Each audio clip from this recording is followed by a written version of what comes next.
for every man that's listening and for every woman that's listening to provide for their family. And that is to expand their feeling vocabulary. The wonderful thing about your brain is that your brain holds on to everything. So you came into the world with the capability of feeling every emotion a human being is capable of feeling. Hi, everyone. Welcome to another Melting Pot episode. Today, I have the very accomplished Gloria Vanderhorst, who's talking to me from Washington, D.C., and I am in Barcelona. Gloria is a psychologist. She's got nearly 50 years of experience helping people understand how early life experiences actually can shape who and does shape who we become. She's an author. She's the author of a book called Read, Reflect, Respond: The 3 R's of Growth and Change, a powerful guide that helps readers reflect on their past and build healthier emotional lives and relationships. So, thank you so much for joining me today, Gloria. I'm really, really excited to have this conversation with you. I'm excited about this too. I wish I were in Barcelona rather than outside Washington, but I I will am just imagine I'm there. I'm happy to swap places with you, but now that my daughter is not there, I think Right. it probably, the attraction. Of course, like I mentioned to you before the start of the conversation, I do have a soft corner for Washington, D.C. But yeah, well, I'm sure you'll visit Barcelona soon enough. And Of I course. do hope to go back to DC, in fact, next month for her graduation. Oh, great. And right So now the cherry trees are in bloom. And so downtown DC is gorgeous. I Lots of people know. walking around.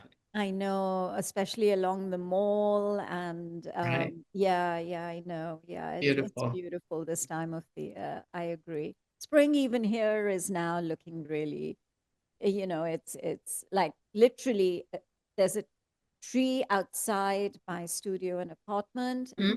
and winters there was not a single leaf on it. It was completely Hmm. barren, and I've actually been Hmm. observing how You're the leaves, watching yeah, it I've been actually emerge.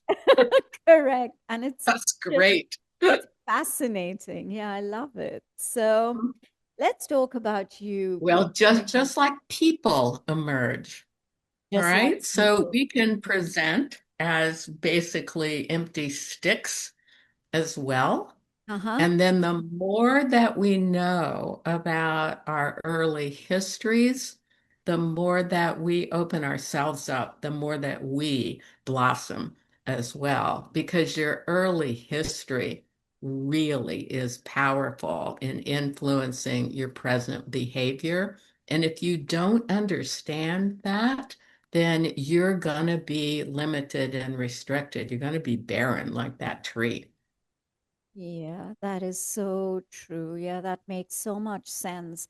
And all your years of work has been literally, it's sort of based on this, right? Early It is. development and how it impacts your life and your growth. And Right. that's really what we will try and see if we can get to the bottom of it as much as we can in Hmm. this conversation. That's So right. We'll take a deep dive into we're this. going to take a deep dive. Absolutely. So, why have you focused so much on the emotional development of specifically boys and men? What has led you to do that? It's by accident rather than by design. Okay. I was a university professor, and at one point after tenure, decided I wanted to do private practice rather than teach. And so I started my own private practice, kind of risky, right? Because you start from nothing. And I had a friend who owned a preschool, who ran a preschool. And so she would refer children for evaluations, and most of those were boys. And the reason for that is that preschools in the United States are run by women by and large. Preschool teachers are females. And they really don't understand the difference between boys and girls. So when the boy gets up from the circle and wants to walk around, they think, oh, he's not paying attention. The truth of the matter is, he's still absorbing the story, but he just can't sit still and fold his hands in his lap. A little girl can. And so I got lots of referrals. And then I got known for doing that. So other preschools would send me their boys. And I really had a calendar full of little boys. And then as I worked with the boys, their fathers put themselves on my calendar. Fathers who had never been in therapy before probably would never have elected to do that unless their little boys really provided an avenue for them to reflect on their own histories and be more curious and interested in the things that had happened to them and how the culture had really limited them emotionally. So I had years of my calendar being just filled with men. They educated me about what it's like to be a male in this culture. I have been literally pickled in the concept of what it means to function as a male in a Western culture. It is actually shocking, really But surprising. do you think it's only in the Western culture No, or it's a global phenomena as far it, as it men? is a global, Yeah. it is a global phenomenon, all Yeah. right? Particularly a European, American, Canadian phenomenon. Uh, Okay. Yeah. so Yeah. we train our men to suppress all of their feeling states except for the ones that fall under the umbrella of anger and aggression. We give them permission for that.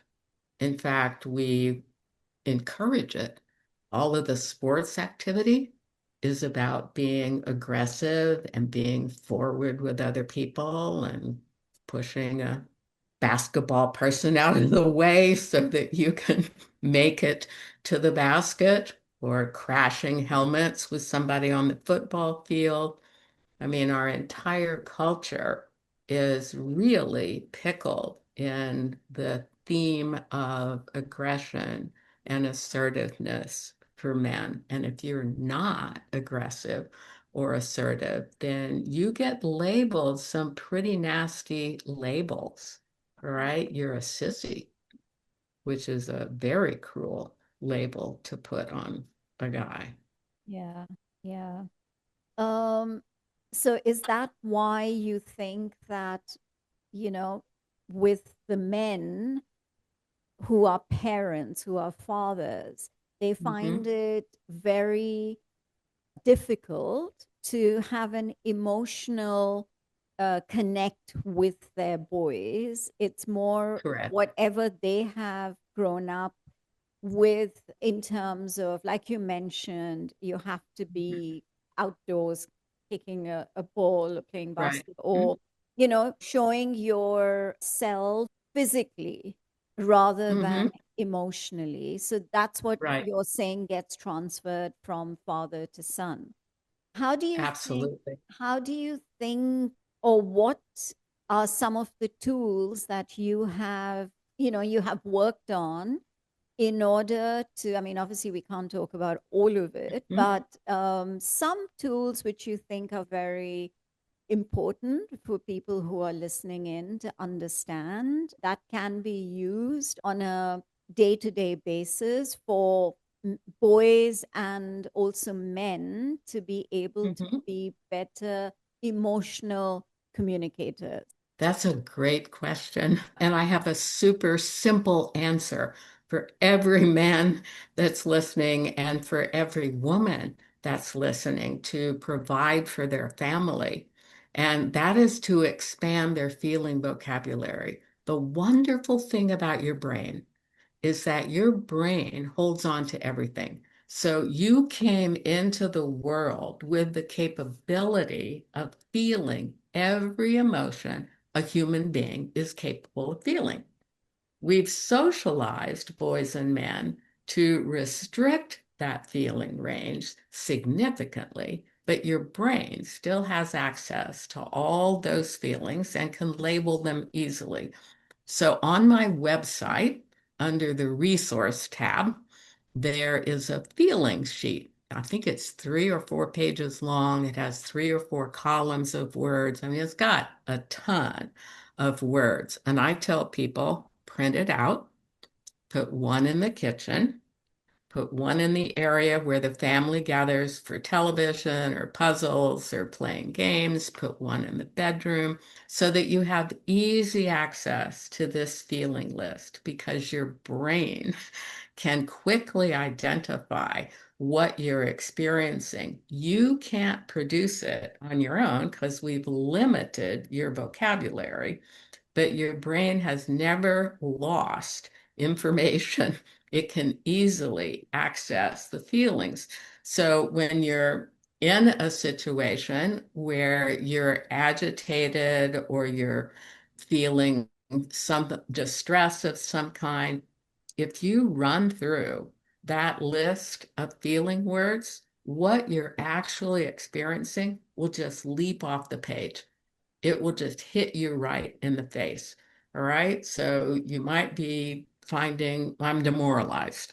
Well, that's a word that would not have come out of your mouth without going through the feelings sheet. So this is accessible to everybody in your audience. And I encourage you, go to my website, download this thing and make use of it. Because as you expand your feeling vocabulary, the feeling vocabulary of everyone in the family, you will discover that new connections are made between you, your children, between spouses, that suddenly you feel this sense of being understood and wanting to be heard and really having that experience of being supported and connected. We are feeling beings, Yeah. right? Our Inherently, initial, yes, yes, inherently, right? yeah, Initially, we come into the world, we can't walk, we can't talk, but we understand feeling states. It's our survival mechanism to be brilliant as infants in understanding feeling states. So you can recapture that and you can expand your feeling vocabulary easily. yeah. And how important is journaling? I think, Well, that's a when brilliant it comes question. to, yeah, when it comes to, because I know, women and girls, young Hmm. girls tend to Keep journals. be, yeah. But with Hmm. men, is that They something don't. which is, they don't, right? Right. And so Don't. how important, in your opinion, is it for boys and men to get into a habit of journaling? And I mean, you've talked about the list that they can Of feelings. download, Mhm. and yeah, of feelings. But in terms of journaling, how important do you think it is for their if they start to do it from a younger age, for their emotional development? Yeah, obviously, I think it's critical because I've written a book that's based on journaling, but it is different in this way. Most journal books have something that you read that stimulates thinking, but the response part of the journal has lines expecting you to respond in language. But right? We don't have language when we come into the world. And I want you to be able to access the memories from infancy and toddlerhood. And so we also represent the world in terms of pictures right? Visually, we represent the world, and in terms of sound, right? Or in terms of action. And so the journal book has an essay on one page. The facing page is blank. It has a couple of stimulating questions at the top of the page, but it's blank so that you could respond in language, you can respond in pictures, you can respond in action, right? You could just scribble really hard on that page. You What's the could name? tear the Sorry, page. what's the name of that book? That's the read, reflect, Read. Ah, respond. okay, got it. Three Yeah, R's of Growth and Change. It's a yeah. journal book, and you can bounce around in it. All right. You don't have to start with number one and go to 52. There's one a week. And you can take them in any order that you want. I tell people to really let your brain decide, right? Scan through the titles and let your brain pick what you need to work on for that particular week.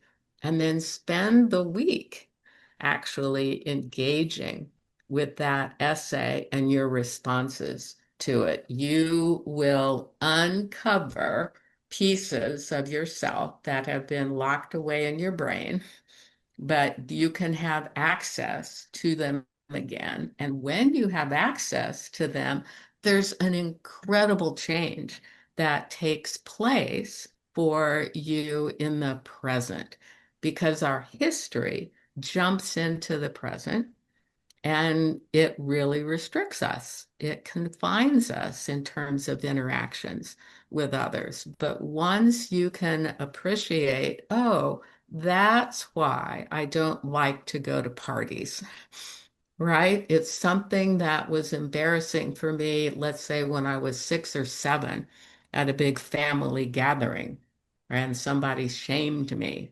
And so ever since then, I've been reluctant to go back into party experiences. There are all kinds of pieces of history that jump into the present, and we need to make that connection between what's the piece of history that headed me down this path and how is it manifesting in myself as an adult? Because once you understand it, you have choice. If you don't understand it, you have no choice. So you're basically saying that the environment is not something as you develop as a person and you have different situations in your life and you get, there are different environments that you may be living Mhm. in or working in.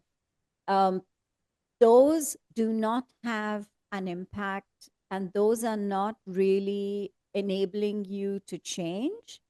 You're still Well, there's somewhere. so many, yeah, there's so many things that happen to you very early in your life, right? Think of just the amount of time that you spend as an infant and a toddler even before you develop language. All right. You've got a huge database of interaction with the world. You've established your sense of safety. You've established your sense of self as valuable or not, or somewhere on that scale, depending on the way that people around you related to you and took care of you. Yeah, Those yeah, are real representations of how I experience myself and who do I think I am.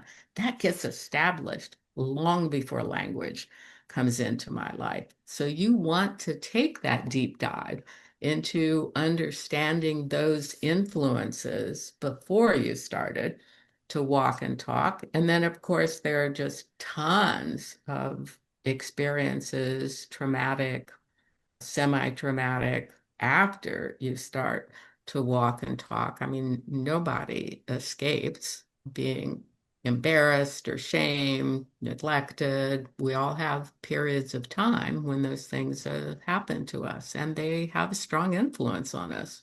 yeah, yeah. No, that's true. So, how do you think schools and educators can play a definite role shaping boys? when, they are at the stage of emotional development? Is there something which is now being recognized in schools or not yet? I would say not yet, Okay. but we can definitely make a significant difference. And one of the key things, now I told you I started my practice with seeing lots of preschool boys Yeah. because preschools are run by women. Yeah. And they really don't understand little boys. But I've learned in the course of this last month that there's a country that requires a preschool to be staffed by a male and a female every class. And I thought, that's brilliant. Yeah. That is Yeah. absolutely brilliant. And the clear evidence of that, I don't know why I hadn't thought of that idea myself, but my granddaughter was in a preschool and her teacher was a male. Very unusual in the United States. But here's an example of how different the experience would be for a preschool child. They were doing finger paints one day, right? Large table, six kids around the table, big sheets of paper, paint lined up in the middle, and everybody's finger painting on the paper. And she's sitting on the corner of the table, and she decides that she will finger paint on the table. Right? So she's now making all different kinds of colors and movements on the table. Then she decides she'll go down the table leg, right? So she's finger painting the table leg. And this male teacher took out his phone and videotaped her doing all of this. I know for sure if that teacher had been a female, the very moment that my granddaughter moved off the paper, that female would have said, "Oh, keep the paint on the paper, right? We don't want to mess up the table." But this guy knew it was, it's finger paints. I can wipe it off. I can clean it up. Let's see where she's going. Let's see what she's going to do. Men have much more tolerance for that kind of experimentation at the preschool level. So if we staffed every preschool with a male and a female, the boys would be much more accepted Yeah. in that environment. So when they get up, when the story is happening and they need to move around, there would not be an instruction to come and sit back in the circle. I'm in favor of putting a tree in every preschool, right? So the boys can climb the tree and listen to the story, and the girls can sit in the circle with their hands folded. Yeah. So that's, it's like age old where the mother has to discipline the child. Hmm. And so I guess the same gets reflected when a parent or a mother is also a teacher at school. Hmm. It's a Right? very natural sort of transition, and It something that is. is inherently what they do as parents at home. That's So, right. yeah, yeah. So, let's talk a That's right. little bit about your new book. It's more about, as I understand, Right.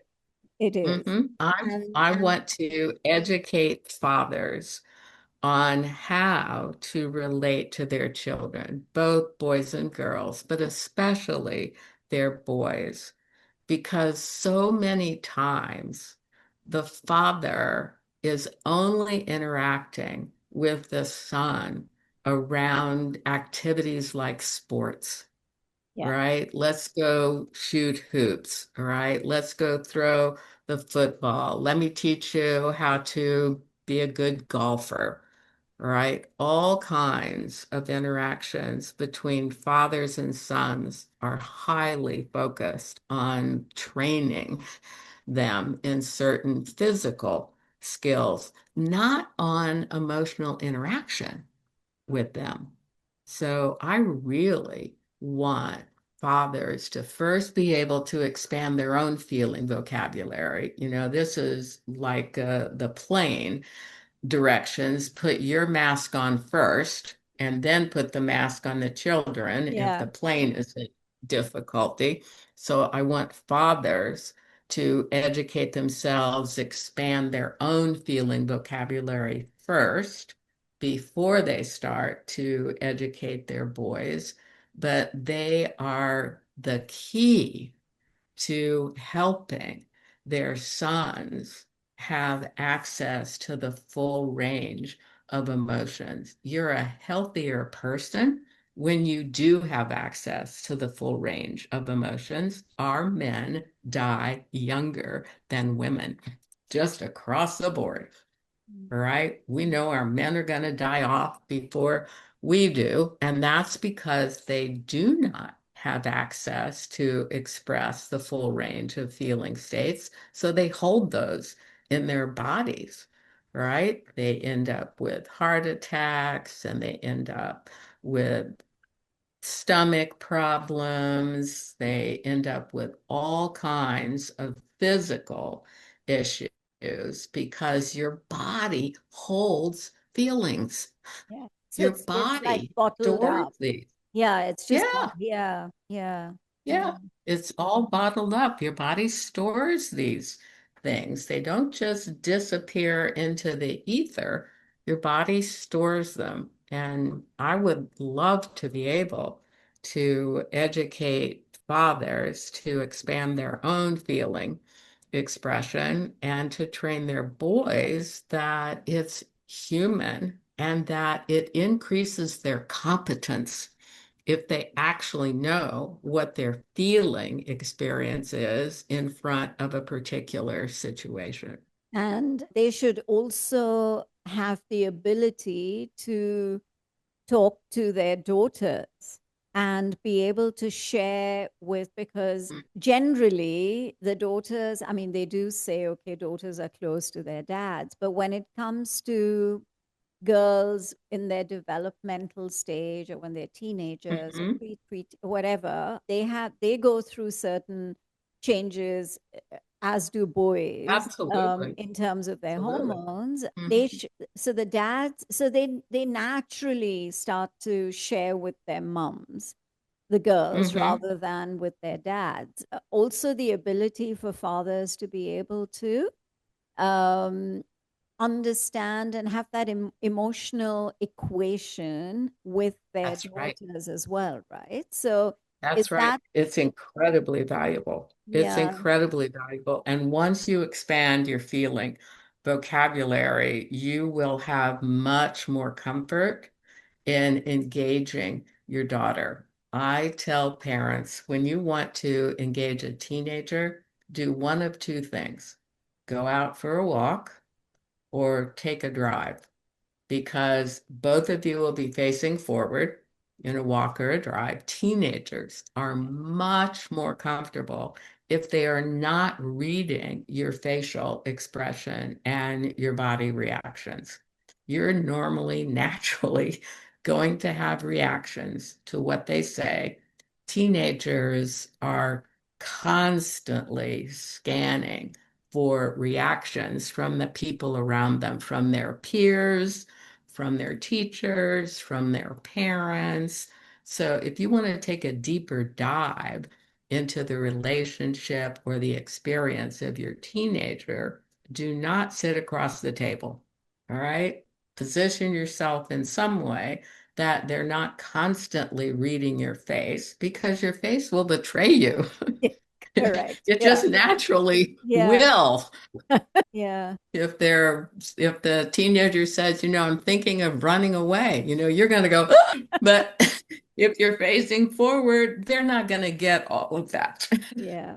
No, that's a very, very interesting point and approach. Is there any one challenge, I won't say difficult, but challenging father, or even a boy, so let's say a man or a boy's case, that got you thinking and which took you some time to figure out how to bring about a positive change, whether it was a boy or a man. Is there one case that comes to mind? I'm sure there must be plenty, but There, there yeah, is you've one, got there's one case that's absolutely fabulous, and it really started me on this journey.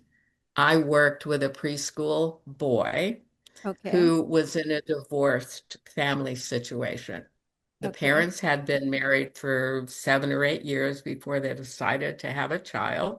So they had a strong couple relationship. But when they put a child into the mix, they had very different perspectives on how to raise this little boy. And they ended up in a divorce because of it, because they wow, couldn't come together on the parenting. And so this preschool boy was moving back and forth between mother and father. And they reported he was a terror in each household. He wasn't comfortable any place. And so I engaged him in therapy, and a few sessions in, he started to talk a little bit about his mood, right? And I said to him, your parents tell me you never cry. What happens to all those tears? There must be some sadness associated with moving back and forth. And he just kind of stood up and leveled his shoulders and he said, "My tears do not come out here. They go down my throat, into my tummy. They turn into rocks. And then they come right back out and I throw them around the room." It oh, was the perfect yeah, description of displaced, oh, my just God, the yeah, ideal description. It's brilliant. yeah, Yeah, and so that really was kind of the start of examining what happens to males in this culture around feeling states. Now, he had a very good reason, right? Moving yeah. back and forth is difficult at any age. I don't know why we do it, but that's a completely different subject. And our children are showing significant emotional distress in adulthood when they come out of that system of moving back and forth. But that little boy started this path for me of being really curious and interested in what happens to boys and men in this culture around emotional development, right? It starts really young, as this Yeah. preschooler educated me. It starts really young. So how did you what were some of the methods that you used in order for him, and what was the end result, and how long did it take for there to be an impact and for you to see any results?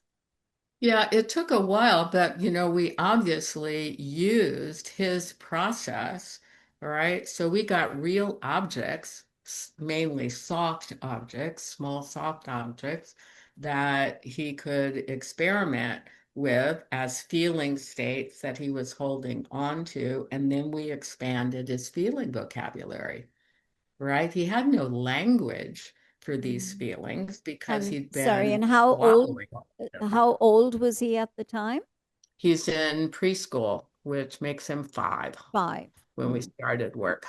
And he developed a feeling vocabulary so that he could express to his parents the feelings that he was having in response to the way that they were relating to him.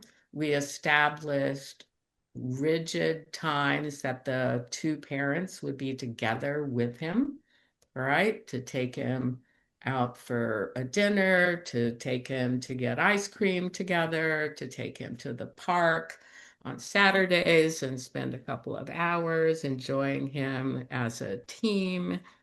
And that really made a powerful difference in him when he could label his own feelings so he could tell his parents what he was feeling rather than act it out. And when they were recognizing that he's part of each of them, right? And Yeah. he can't stay separate.